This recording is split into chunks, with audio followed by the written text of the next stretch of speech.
Hey guys, so I decided to come back with another chapter of Vanity Fair, which again is by William Makepeace Thackeray.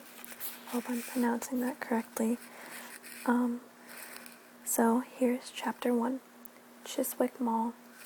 While the present century was in its teens, and on one sunshiny morning in June, there drove up to the great iron gate of Miss Pinkerton's Academy for Young Ladies on Chiswick Mall a large family coach with 2 fat horses in blazing harness, driven by a fat coachman in a 3-cornered hat and a wig, at the rate of 4 miles an hour.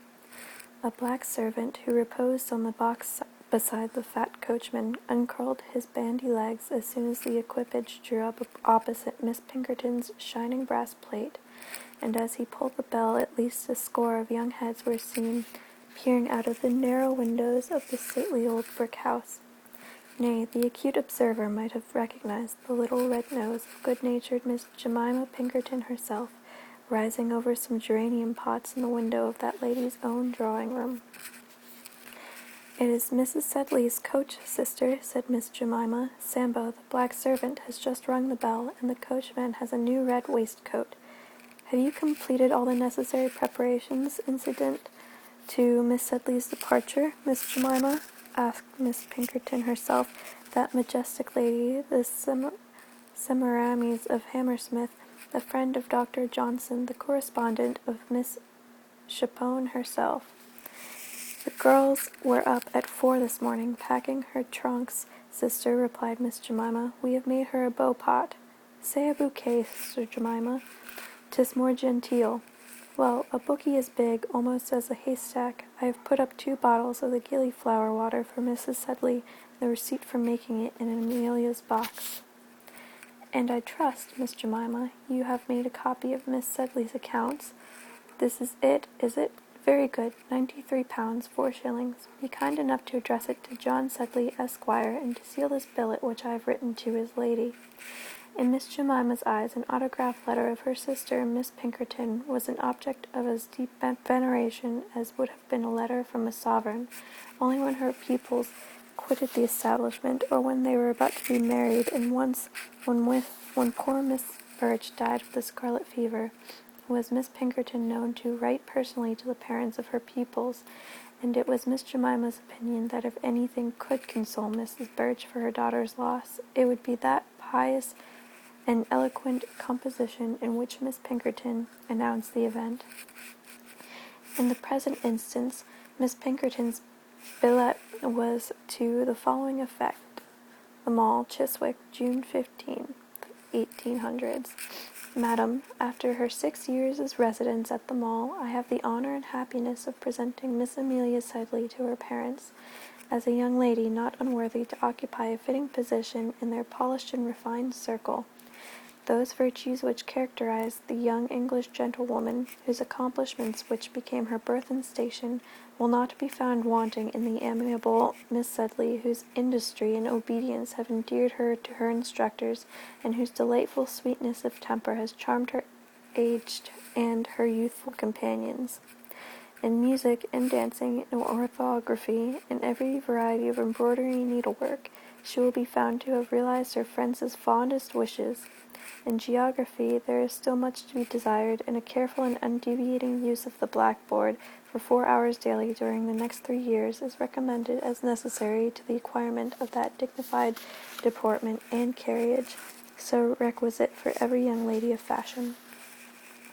In the principles of religion and morality, Miss Sedley will be found worthy of an establishment which has been honored by the presence of the great lexicographer and the patronage of the admirable Mrs. Chapone. In leaving the Mall, Miss Amelia carries with her the hearts of her companions and the affectionate regards of her mistress, who has the honor to subscribe herself, Madam, your most obliged humble servant, Barbara Pinkerton. P.S. Miss Sharp accompanies Miss Sedley. It is particularly requested that Miss Sharp's stay in Russell Square may not exceed 10 days. The family of distinction with whom she is engaged desire to avail themselves of her services as soon as possible." This letter completed, Miss Pinkerton proceeded to write her own name and Miss Sedley's in the flyleaf of a Johnson's dictionary, the interesting work which she invariably presented to her scholars on their departure from the Mall. On the cover was inserted a copy of Lines addressed to a young lady on quitting Miss Pinkerton's school at the Mall by the late revered Dr. Samuel Johnson. In fact, the lexicographer's name was always on the lips of this majestic woman, and a visit he had paid to her was the cause of her reputation and her fortune. Being commanded by her elder sister to get the dictionary from the cupboard, Miss Jemima had extracted 2 copies of the book from the receptacle in question. When Miss Pinkerton had finished the inscription in the first, Jemima, with rather dubious and timid air, handed her the second. "For whom is this, Miss Jemima?" said Miss Pinkerton, with awful coldness. "For Becky Sharp," answered Jemima, trembling very much, and blushing over her withered face and neck as she turned her back on her sister. "For Becky Sharp. She's going too." "Miss Jemima," exclaimed Miss Pinkerton in the largest capitals, "are you in your senses? Replace the dictionary in the closet, and never venture to take such a liberty in future." "Well, sister, it is only 2 and 9pence, and poor Becky will be miserable if she don't get one." "Send Miss Sedley instantly to me," said Miss Pinkerton, and so, venturing not to say another word, poor Jemima trotted off exceedingly flurried and nervous. Miss Sedley's papa was a merchant in London and a man of some wealth, whereas Miss Sharp was an articled pupil, for whom Miss Pinkerton had done, as she thought, quite enough without conferring upon her at parting the high honor of the dictionary. Although schoolmistresses' letters are to be trusted no more nor less than churchyard epitaphs, yet as it sometimes happens that a person departs this life who is really deserving of all the praises the stone-cutter carves over his bones, who is a good Christian, a good parent, child, wife, or husband, who actually does leave a disconsolate family to mourn his loss, so in academies of the male and female sex, it occurs every now and then that the pupil is fully worthy of the praises bestowed by the disinterested instructor. Now, Miss Amelia Sedley was a young lady of this singular species, and deserved not only all that Miss Pinkerton said in her praise, but had many charming qualities which that pompous old Minerva of a woman could not see, from the differences of rank and age between her pupil and herself. For she could not only sing like a lark, or a Mrs. Billington, and dance like Hillisberg or Parisot, and embroider beautifully, and spell as well as a dictionary itself, but she had such a kindly, smiling, tender, gentle, generous heart of her own, as won the love of everybody who came near her, from Minerva herself down to the poor girl in the scullery, and the one-eyed tart woman's daughter who was permitted to vend her wares once a week to the young ladies in the Mall. She had 12 intimate and bosom friends out of the 24 young ladies. Even envious Miss Briggs never spoke ill of her. High and mighty Miss Saltire, Lord Dexter's granddaughter, allowed that her figure was genteel, and as for Miss Swartz, the rich woolly-haired mulatto from St. Kitts, on the day Amelia went away, she was in such a passion of tears that they were obliged to send for Dr. Floss, and half-tipsify her with sal volatile.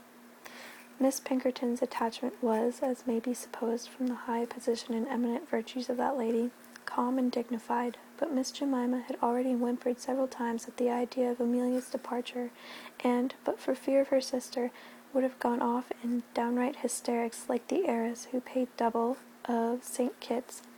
Such luxury of grief, however, is only allowed to parlor boarders. Honest Jemima had all the bills, and the washing, and the mending, and the puddings, and the plate and crockery, and the servants to superintend. But why speak about her? It is probable that we shall not hear of her again from this moment to the end of time, and that when the great filigree iron gates are once closed on her, she and her awful sister will never issue from into this little world of history. But as we are to see a great deal of Amelia, there is no harm in saying, at the outset of our acquaintance, that she was a dear little creature, and a great mercy it is, both in life and in novels, which, and the latter especially, abound in villains of the most sombre sort, that we are to have for a constant companion so guileless and good-natured a person. As she is not a heroine, there is no need to describe her person. Indeed, I am afraid that her nose was rather short than otherwise, and her cheeks a great deal too round and red for a heroine, but her face blushed with rosy health, and her lips with the freshest of smiles, and she had a pair of eyes which sparkled with the brightest and honestest good humor, except indeed when they filled with tears, and that was a great deal too often, for the silly thing would cry over a dead canary bird, or over a mouse that the cat happily had seized upon, or over the end of a novel, or it ever so stupid, and as for saying an unkind word to her, were any persons hard-hearted enough to do so, why, so much the worse for them. Even Miss Pinkerton, that austere and godlike woman, ceased scolding her after the first time, and though she no more comprehended sensibility than she did algebra, gave all the masters and teachers particular orders to treat Miss Sedley with the utmost gentleness, as harsh treatment was injurious to her. So that when the day of departure came, between her two customs of laughing and crying, Miss Sedley was greatly puzzled how to act. She was glad to go home, and yet most woefully sad at leaving school, for 3 days before, little Laura Martin, the orphan, followed her about like a little dog. She had to make and receive at least 14 presents, to make 14 solemn promises of writing every week. "Send my letters under cover to my grandpapa, the Earl of Dexter," said Miss Saltire, who, by the way, was rather shabby. "Never mind the postage, but write every day, you dear darling," said the impetuous and woolly-headed, but generous and affectionate Miss Swartz, and the orphan little Laura Martin, who was just in round hand, took her friend's hand and said, looking up in her face wistfully, "Amelia, when I write to you I shall call you Mamma." All which details, I have no doubt, Jones, who reads this book at his club, will pronounce to be excessively foolish, trivial, twaddling, and ultra-sentimental. Sorry about my dogs right there, if you could hear them.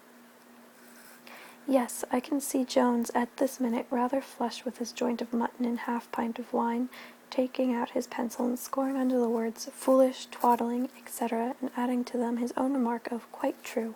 Well, he is a lofty man of genius, and admires the great and heroic in life and novels, and so had better take warning and go elsewhere.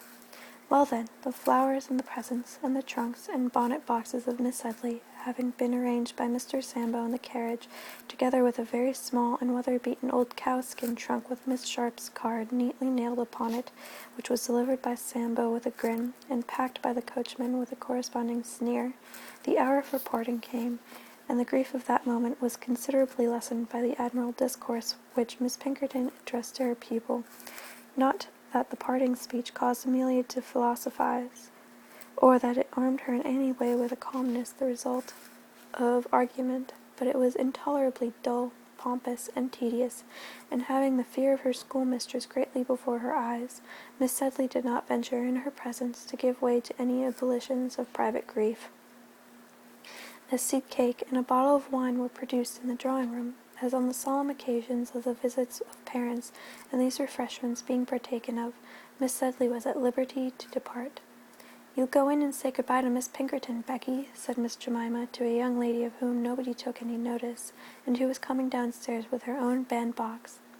"I suppose I must," said Miss Sharp calmly, and much to the wonder of Miss Jemima, and the latter having knocked at the door, and receiving permission to come in, Miss Sharp advanced in a very unconcerned manner, and said in French, and with a perfect accent, "Mademoiselle, je viens vous faire mes adieux."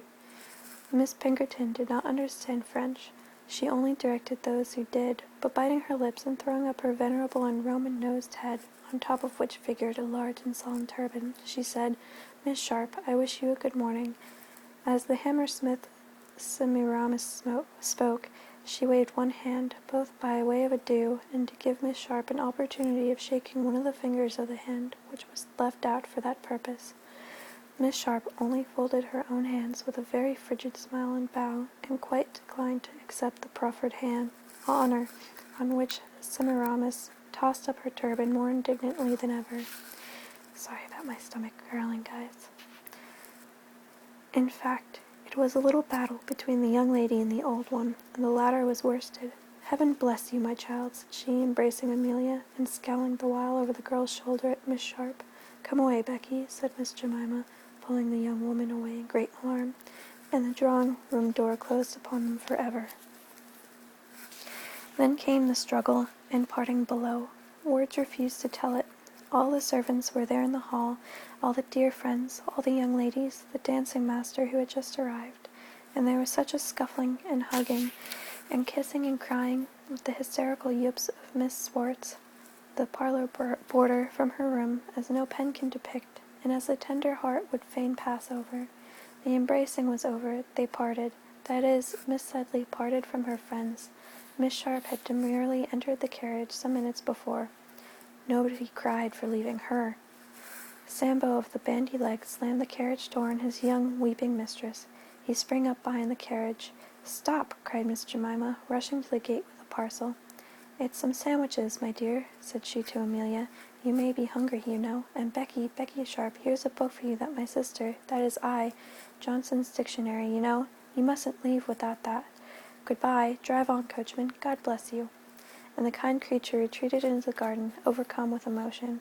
But lo! And just as the coach drove off, Miss Sharp put her pale face out of the window and actually flung the book back into the garden. This almost caused Jemima to faint with terror. "Well, I never," said she. "What an audacious—" Emotion prevented her from completing either sentence. The carriage rolled away, the great gates were closed, the bell rang for the dancing lesson. The world is before the two young ladies. And so, farewell to Chiswick Mall. Alright, so that's the end of chapter 1. I didn't actually expect it to take me so long to read it, because it was a rather short chapter. But, I'll upload this and start on chapter 2 for you guys.